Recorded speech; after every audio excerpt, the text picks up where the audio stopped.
Could you explain to us what's happening here? Well, this is clam byproduct that we get from Sea Watch, and it's those of you who have been seeing our garden videos. It's why our vegetables are so healthy. This is the main nutrient source, the fish in our compost. You can see it's being dumped in a container.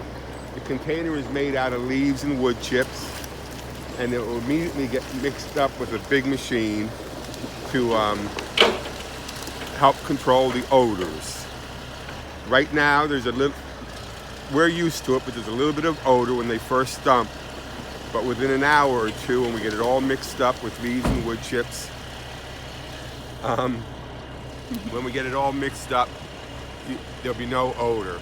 You put a big biofilter of wood chips and leaves over the top of it after you get it thoroughly mixed.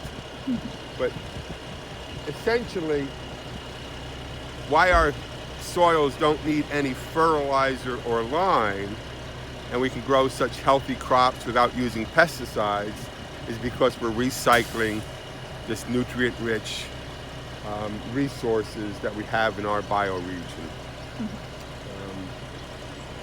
Wait, and how many tons do you think that would be right there?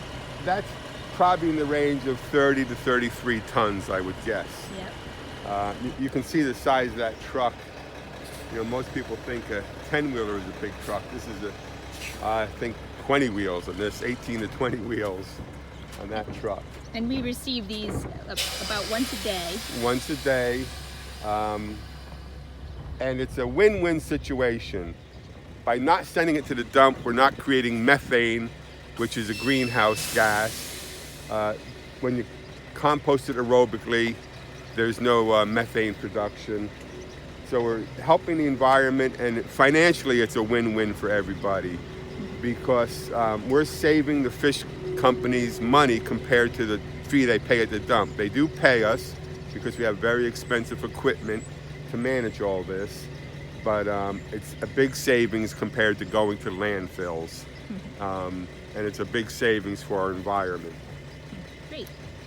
All right, so now the loader operator is going to come and he's going to cover it with more leaves and wood chips, mix it into this pile, and it's going to take a good part of the day to do that. That's a lot of fish material there. It's clam bellies, and actually underneath the clam bellies there was just a small load of just regular fish broth.